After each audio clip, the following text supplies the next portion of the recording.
Assalamualaikum warahmatullahi wabarakatuh. Om Swastiastu, Namo Buddhaya, salam kebajikan. Perkenalkan, nama saya Vina Afifatul Asna dari Program Studi Pendidikan IPA, Fakultas Matematika dan Ilmu Pengetahuan Alam, Universitas Negeri Semarang. Pada kesempatan kali ini kita akan belajar mengenai etnokoreologi vlog tari Babalu khas Batak.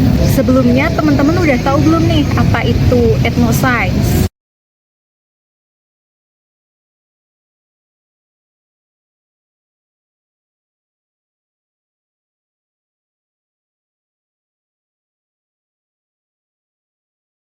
Etnoscience merupakan integrasi dari pengetahuan masyarakat yang direkonstruksikan ke dalam sains ilmiah.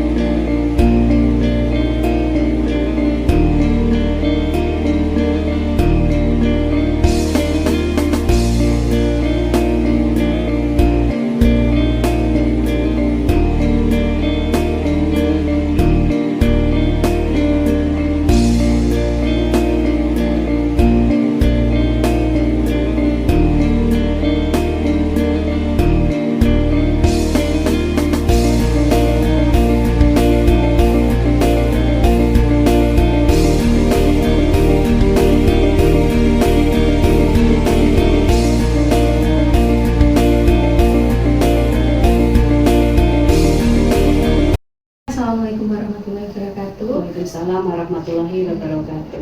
Ya, sebelumnya perkenalkan diri saya Vina dari Pendidikan IPA UNES.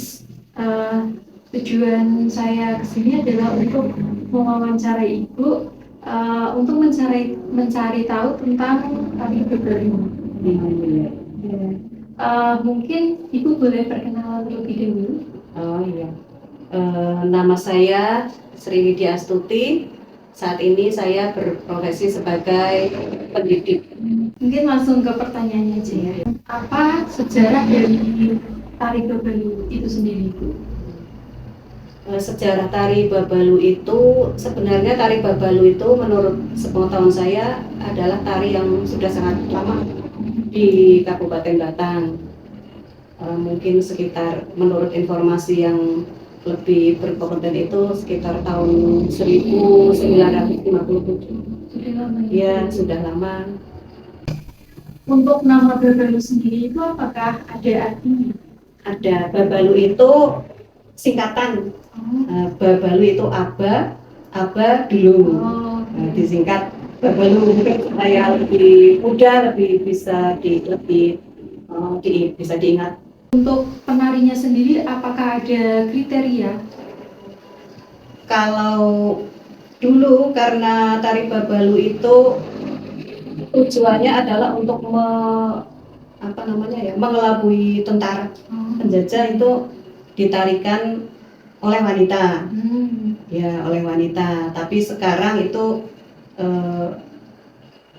karena mengikuti perkembangan zaman, jadi ada yang pria juga bisa menarikan tari Babalu. Jadi kalau sekarang pria, wanita, tapi kalau dulu wanita. Makna simbolis dari pertunjukan tari Babalu. Oh iya. Makna simbolis, sebenarnya tari Babalu kan tujuannya untuk mengelabui tentara yang pada waktu itu menjajah Indonesia, termasuk di Batang. Nah, dengan gerakan-gerakan yang sebenarnya dibuat lucu, ditarikan oleh wanita, itu dengan tari Babalu bertujuan untuk bisa membuat penjajah menjadi lengah. Nah, di sela-sela tari Babalu itu, menurut info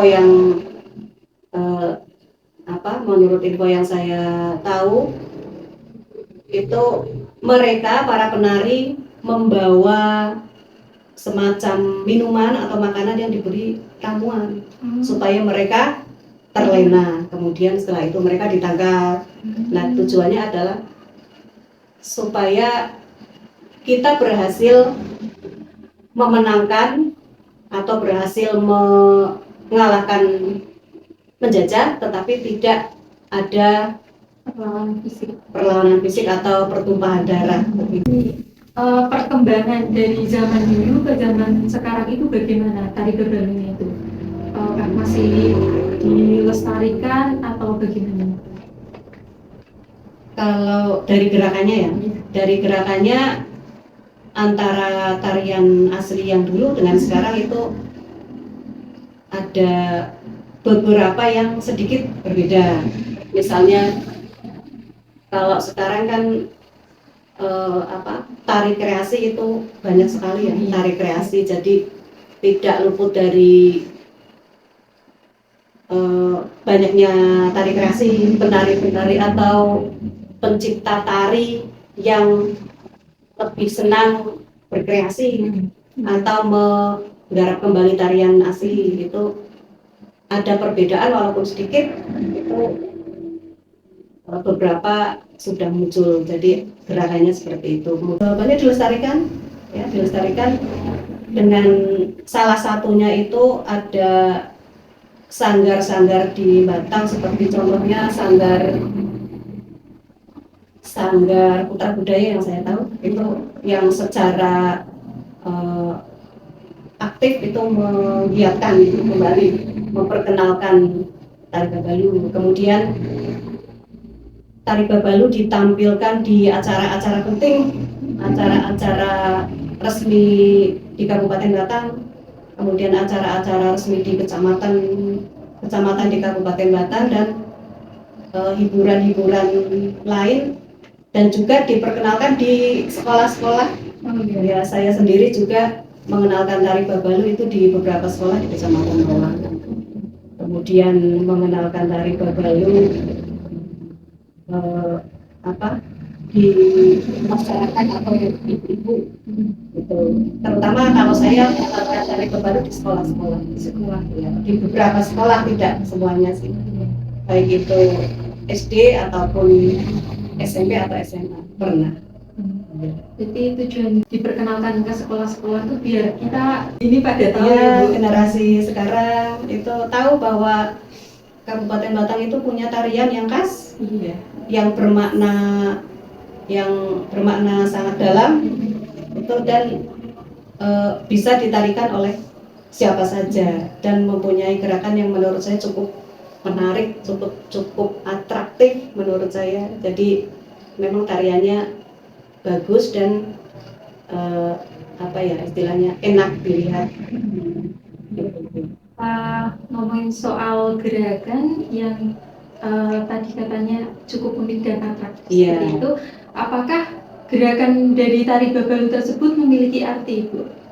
Iya, misalnya pada awal gerakan itu kan ada gerakan seperti berjalan, itu artinya para pejuang itu berangkat ke suatu tempat untuk melaksanakan misi mereka, ditunjukkan dengan gerak seperti berjalan, berjalan dengan gagah. Memang yang pas opening itu. Iya, itu kan tariannya memang gagah, tarian ditarikan oleh wanita tapi menyamar menjadi laki-laki, itu tadi saya bilang. Ditarikan oleh wanita tapi menyamar menjadi laki-laki. Ditarikan dengan gerakan yang gagah. Pertama itu gerakan seperti berjalan, itu mengayunkan lengan, kemudian kakinya dilangkahkan tegas. Itu artinya mereka mempunyai misi tertentu, yaitu untuk mengalahkan mereka dengan harapan yang sangat dalam untuk mengalahkan penjajah. Mungkin itu di awal itu kan ada peluit yang dibunyikan, itu maksudnya apa? Itu sebagai aba-balu ya, aba-aba dulu. Nah, aba-abanya itu memakai peluit. Jadi setiap gerakan atau pergantian gerakan di dalam tari Babalu itu diawali dengan peluit. Jadi sekelompok penari, salah satu itu memegang peluit mungkin sebagai pimpinan ya, dan untuk menandai bahwa gerakan tertentu dimulai atau berganti begitu. Untuk kostumnya sendiri, apakah ada maknanya seperti itu.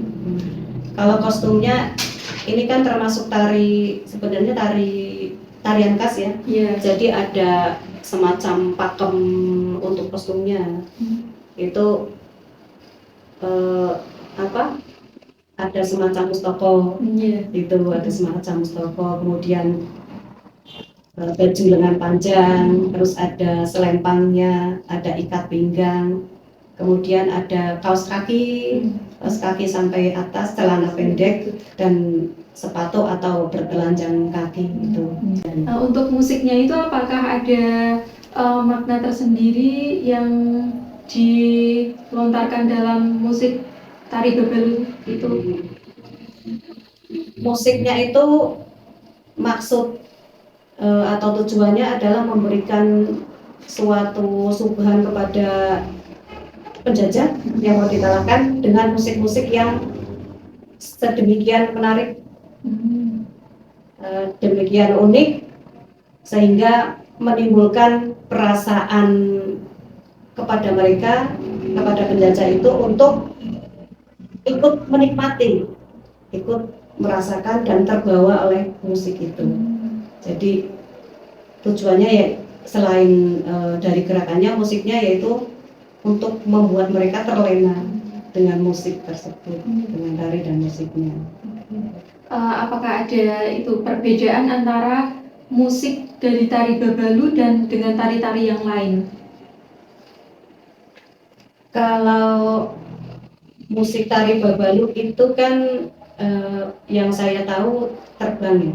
Oh iya, terbang itu terbang. Pada waktu itu mungkin tahun 1957 mungkin di lokasi atau di area bawah itu menonjol situasinya adalah penduduk yang Islami. Jadi musiknya terbangan, ya musik terbangan. Nah, kalau di tempat lain misalnya kita bilang di Jogja atau di Solo kan musik gamelan kumpli, itu. Dan itu musik-musik pada umumnya pada waktu itu adalah musik gamelan. Itu kalau di Solo, dan di Jogja. Nah, kalau di Batang itu ada perbedaan, musiknya lain dengan musik gamelan tetapi menggunakan terbang itu. Dulu mungkin seperti ini lagunya atau tembangnya itu nadanya seperti kuntulan itu sih ya. Kalau kuntulan kan menggunakan sholawat. Nah, itu kalimatnya diubah menjadi kalimat yang menggambarkan ciri khas bawah. Misalnya kecamatan-kecamatan di bawah itu, kecamatan-kecamatan di Kabupaten Batang disebut. Untuk gerakannya sendiri apakah ada ketukan tertentu? Ketukannya pakai ketukan berapa? Seperti umumnya tarian itu 1/8 ya. Ketukannya ajeg. Jadi kalau ajeg itu, jadi tidak ada yang terus menjadi gerakan atau ketukan yang cepat, itu tidak. Jadi dari awal sampai akhir sama ya. Mungkin untuk tata riasnya itu ada yang di muka warna putih sama kacamata hitam, dan itu apakah mempunyai makna tersendiri? Iya, itu warna putih itu